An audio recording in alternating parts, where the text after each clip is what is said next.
To the Bandano Podcast, where we're calling a spade a spade. Great to be here with you guys today. What did I just watch? What happened? Where was all the transition offense from yesterday? Where was all the team ball from yesterday? Non-existent today. You know what happened? What you just heard is a podcaster watching a Team USA basketball game completely lose his mind, and honestly, he isn't wrong, because something happened between Game 1 and Game 2 that suddenly turned the most exciting player in women's basketball into a total afterthought.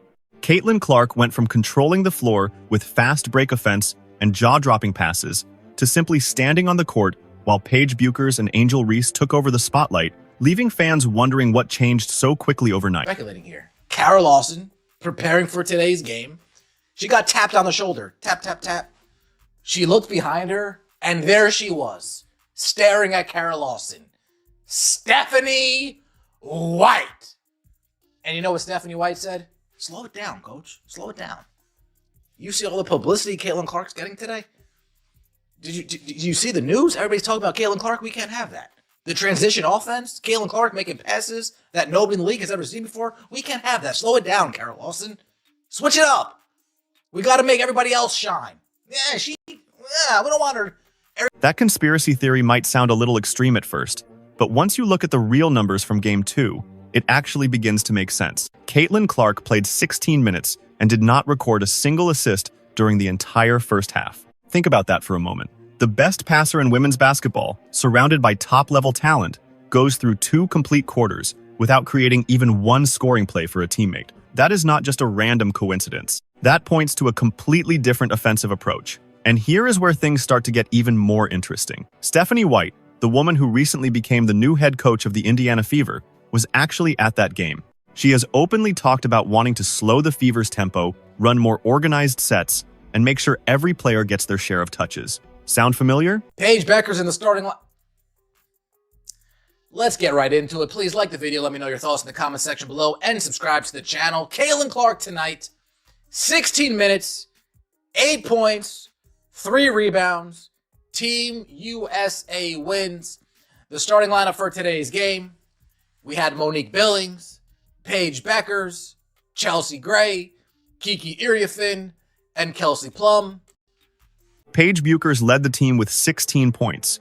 Angel Reese posted another double-double, and Kelsey Plum added 12 points. Meanwhile, Caitlin Clark ended the game with 8 points on 2 of 6 shooting, along with 3 rebounds and 3 assists against Puerto Rico. The starting lineup tells the full story about the priorities here. Monique Billings, Paige Bueckers, Chelsea Gray, Kiki Iriafen, and Kelsey Plum. That's the opening 5. Chelsea Gray, coming off an injury and clearly still finding her rhythm, played 16 minutes and finished with just 1 point and 4 assists. 1 point in 16 minutes, but she's starting while Caitlin comes off the bench. If Puerto Rico was a halfway decent team, it would have been a 10-point game. If Puerto Rico was a halfway decent team, it would have been a 10-point game. Playing iso ball out there, Copper, I don't see you. Angel Reese, I'm dribbling right by you. A lot of bloopies today. But we're trying to be nice. It's Team USA basketball. We're going to calm down a little bit. Chelsea Gray looks still slow. De'Arica Ham missing. Where's the pick and roll with Caitlin Clark on the floor? Now, let's break down what actually happened on the court, because the style of play was completely different from Game 1. The fast-paced transition offense that made Caitlin Clark a household name was nowhere to be seen. Those full-court passes that no one else in the league can pull off barely appeared. Instead, the team ran slow, deliberate half-court sets where the ball seemed stuck in players' hands. There's one play that perfectly sums up the issue. Angel Reese literally dribbled right past Caitlin Clark, who was open and calling for the ball, only to turn it over a few seconds later. That's not basketball IQ, it's someone making a statement. To Ray Burrell, shout out to Ray Burrell. I'm telling you, the Fever, if there's 2 players I want, Ray Burrell and Azurá Stevens, as far as role players go, complementary pieces to Caitlin Clark. Ray Burrell finishes around the rim. She's athletic, she's long, she's lengthy. She's good on defense. She can finish. She can create her own shot from time to time. Nice pass from CC to Ray Burrell. Finally, Caitlin did manage one highlight, a full-court pass to Ray Burrell, who finished at the rim.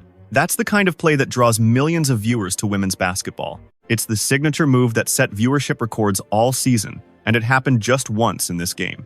The rest of the time, Caitlin was stuck standing in the corner, watching other players control the ball.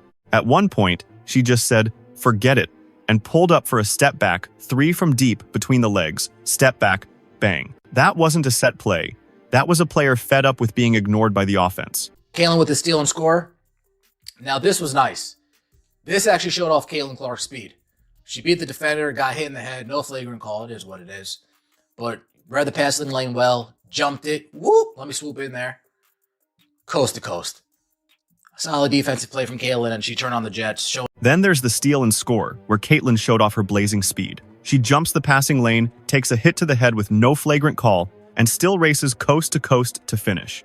That play highlights something people don't talk about enough. Caitlin Clark is legitimately fast, not just quick handling the ball, but straight line fast. She left the defender in the dust like they were standing still. But here's the issue. Plays like that need freedom. They need a green light to push the pace and make instinctive decisions. And that's exactly what this coaching staff removed in Game 2. Blocked again. Yeah, it was rough out here today. It was a rough game. From an entertaining standpoint, it was rough. From an exciting standpoint, it was rough.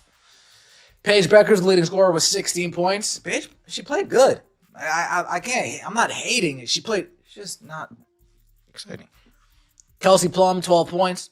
Dearica Hamby, 2 points. Cock Hopper, 6 points. Cock Hopper, folks, Cock Hopper's a massive ball hawk. I don't know what else to tell you. The fan reaction was brutal. Social media absolutely tore Team USA apart over the starting lineup decision. People were asking why Chelsea Gray is still starting when she's clearly not in game shape. Why are we putting out old, past their prime point guards when we have the most exciting young talent in the sport? The men's team would never bench Michael Jordan, Kobe Bryant, or LeBron James in their primes. Never.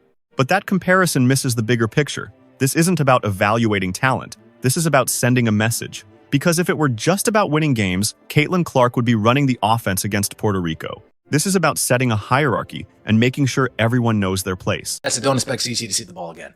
Chelsea Gray played 16 minutes. 1 point, 4 assists. 16 minutes. It felt like Chelsea Gray was barely on the floor. To me, that's the impact she had. To me, it felt like she was barely on the floor. Angel Reese with a double-double. That's what it was. Caitlin had her day yesterday. Paige and Angel had their day today. You can't help but to think like there's conspiracies going on. You just can't help it. It's just so blatantly obvious at the time. Just like, this seems weird. And Ryan Howard suddenly goes from 21 points to 5 points. 2 for 7. Ray Burrell, 4 points, 1 for 2. In 10 minutes of play. Play the whole entire fourth quarter, Ray Burrell. Caitlin Clark, 2 for 6. 1 for 5 from the 3-point line. Again, she missed her 3-point shots. A couple of them. Let's break down what actually happened with the offense. In Game 1, Caitlin was facilitating, pushing the pace, and making smart reads in transition. The ball moved, players cut, and the offense flowed naturally. In Game 2, everything slowed down. Players held the ball, called for isolation plays, and the offense became stagnant. Aja Wilson went from 21 points in Game 1 to just 5 points on 2 of 7 shooting in Game 2. That's not a slump, that's a completely different role in the offense. Ray Burrell played 10 minutes, scored 4 points on 1 of 2 shooting, and then played the entire fourth quarter. Why? Because the coaching staff was experimenting with lineups instead of just letting the best players play. Here's what makes it so frustrating. These are supposed to be the best players in the WNBA. Are we really supposed to believe they can't dominate Puerto Rico playing basic basketball? Are we supposed to believe they need complicated offensive sets and structured rotations to beat a clearly inferior team by 30 points? That's insulting to their basketball IQ. Tells you the ball is not moving. The ball is not swinging. Things aren't happening. The offense is slow. No off-ball action. No cohesiveness. No unity. No chemistry. Again, it's not so much about the line. Like, these are the best players. That's what we're told. Like, these are the best players. You're telling me that they can't just free ball against Puerto Rico and look decent? Just using their IQ? Using basic basketball ideas? Motions? We can't look like a team? Jackie Young, 9 points, 4 for 4 for Jackie Young. Monique Billings, 3 for 8. Kiki Iriafin, legit. I like her. She's a solid player. But it was a rough watch today. It has Stephanie's hands written on it. Jackie Young scored 9 points on 4 for 4 shooting. Monique Billings added 3 for 8. Kiki Harrian was solid. She's a legitimately talented player who deserves minutes, but the overall product was painfully slow, disjointed, and completely lacked the energy that made Game 1 exciting. And that's the real issue here. This isn't just one game against Puerto Rico. It's a glimpse of what's coming for the Indiana Fever under Stephanie White. Everything we saw in Game 2, the slow pace, the structured sets, the focus on giving everyone touches instead of letting the best player dominate, that's exactly what White has said she wants to implement in Indiana. She's been clear: slow down the transition game, run more half-court sets, and make sure players like Aaliyah, Boston, and Kelsey Mitchell get opportunities, even if it means taking the ball out of Caitlin Clark's hands. Now, is that necessarily wrong? Not if the goal is to build a championship team with balanced offense. But if the goal is to maximize entertainment and leverage the biggest star in women's basketball, it's a disaster. That tension is going to define the Fever season next year. From a league perspective, Caitlin Clark shattered every viewership record in WNBA history. Games she played averaged over 1 million viewers, with playoff games hitting 2, 3, even 4 million on some broadcasts. That's transformational. Yet now, you have a coaching staff intent on minimizing her impact, spreading the ball around, and running a more egalitarian offense. Sure, it might win games and make other players happier, but it's going to be boring, and casual fans will tune out. The comments on this video prove it.